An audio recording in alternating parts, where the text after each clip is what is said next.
வானவீதியில் உலாவரும் மேகக்கூட்டங்களும்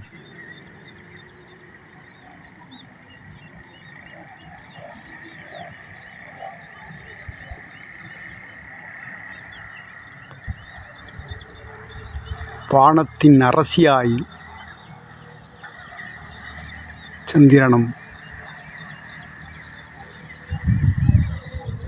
இன்னொரு பக்கம்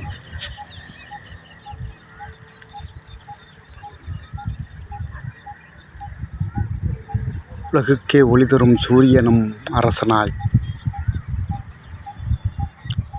மற்றொரு பக்கம் பூமியை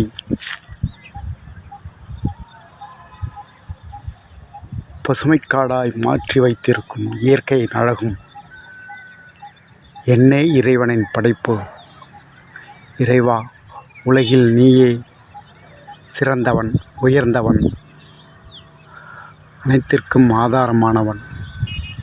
சந்திரனையும் சூரியனையும் பூமிக்கு இரு கண்களாய் காட்டிய இறைவா, என்னே உனது வித்தை, என்னே உனது திறமை. தலை வணங்குகிறேன் தலைவா. அன்புடன் ஜெய்சங்கர் ஃபேமிலி ஃப்ரெண்ட்ஸ் யூடியூப் சேனலுக்காக எல்லோரும் சப்ஸ்கிரைப் பண்ணுங்கள்.